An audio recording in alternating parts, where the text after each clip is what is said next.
بسم اللہ الرحمن الرحیم۔ السلام علیکم۔ یہ چھوٹا سا موبائل فون بچوں کے دماغ کی کیمسٹری بدل رہا ہے۔ 3 سالہ بچہ تب تک کھانا ہی نہیں کھاتا جب تک اس کی والدہ فون پر کارٹون نہ چلائیں۔ 5 سالہ بچہ درست طریقے سے بات نہیں کر رہا کیونکہ والدین سارا دن مصروف رہتے ہیں، اور یہ کیسز دنیا بھر میں عام ہے۔ اسکرین کے بچوں پر اثرات کچھ اس نوعیت کے ہیں کہ ان پر سحر طاری رہتا ہے۔ ماں چاہے کھڑی کھانستے ہوئے گر جائے لیکن بچے اسکرین سے نہیں ہٹتے۔ یہ اثرات کسی منشیات کی طرح ہیں۔ 90s کی دہائی میں والد صاحب اخبار پڑھ رہے ہیں، والدہ گفتگو میں مصروف ہیں اور بچے کھیل رہے ہیں۔ یہ سب ایک دوسرے کے ساتھ وقت گزار رہے ہیں۔ 2025 میں والد صاحب فون پر مشغول ہیں، والدہ صاحبہ ٹی وی پر شو دیکھ رہی ہیں، 10 سالہ بچی انسٹاگرام کا استعمال کر رہی ہے اور 3 سالہ بچہ یوٹیوب شارٹس میں مصروف ہے۔ جسمانی طور پر تو موجودگی ہے لیکن ذہنی موجودگی بالکل بھی نہیں ہے۔ اکتوبر 2024 میں ایک سروے کے مطابق پاکستان میں والدین کی اکثریت تقریباً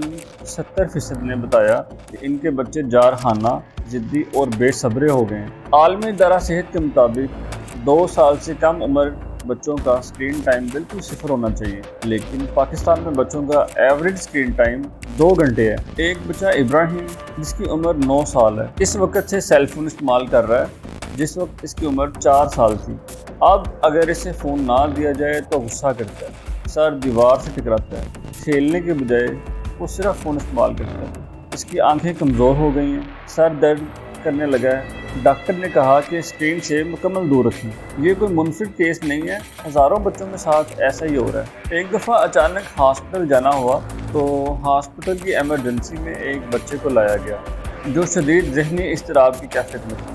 خود سے چیخ کر باتیں کر رہا تھا اور خودکشی سے مرنے کی خواہش کا اظہار تک کر رہا تھا۔ ڈاکٹرز نے طبی معائنہ کیا تو معلوم پڑا کہ بچہ صاحب موبائل میں PUBG نامی گیم کھیلتے ہیں اور موبائل میں کھیل جیت نہیں سکتے اور ناکامی سے دل برداشتہ ہو کر اس کیفیت میں جا پہنچے ہیں۔ زیادہ اسکرین ٹائم نے بچوں کو اور بھی بہت سے مسائل سے دوچار کیا، جیسا کہ نیند نہ آنا، موٹاپا، یادداشت کی کمی، اکیلا پن، دماغ اور زبان کی نشوونما میں رکاوٹ شامل۔ تحقیقات کے مطابق 3 سال سے 6 سال کے بچوں میں زیادہ اسکرین ٹائم کی وجہ سے نیند میں 10% کمی آئی ہے اور چائنا میں اس کا تناسب 12% سے زیادہ ہے۔ اسکرین کی روشنی میلاٹونن ہارمون کو دبا دیتی ہے، یہ ہارمون نیند میں مدد دیتا ہے۔ موٹاپے کی ایک بڑی وجہ یہ ہے کہ بچے باہر کھیلنے کی بجائے اسکرین پر مصروف رہتے ہیں۔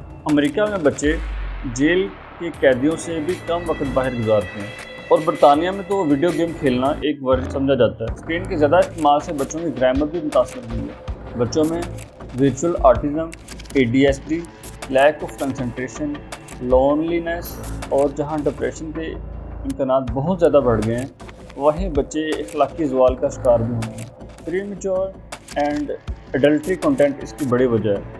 ان مسائل سے درگزر نہیں کیا جا سکتا اور حل کرنا بہت ضروری ہے، جس کے پیش نظر 2 سال سے کم عمر بچوں کو اسکرین سے مکمل دور رکھیں، 5 سال سے کم عمر بچوں کو آن لائن گیمز نہ دکھائیں، والدین خود اسکرین کا استعمال محدود کریں، 5 سال سے زائد عمر کے بچوں کے لیے وقت مقرر کریں اور ایجوکیشنل اور انٹریکٹیو کنٹینٹ فراہم کریں۔ گھر میں اسکرین فری زون بنائیں۔ یاد رکھیں، بچے اسکرین کے عادی نہیں ہیں بلکہ اس کی فراہم کردہ توجہ، تعلق اور خوشی کی عادی ہیں۔ بچوں کے ساتھ رہ کر آہستہ اس عادت کو ختم کر دیں۔ بچوں کی صحت اور بہترین نشوونما کے لیے اسکرین پر کنٹرول بہت ضروری ہے۔ صحیح تربیت اور محبت سے بچوں کو دنیا سے جوڑ دیں، تب ہی وہ صحت مند، خوش اور ذہین بنیں گے۔ شکریہ۔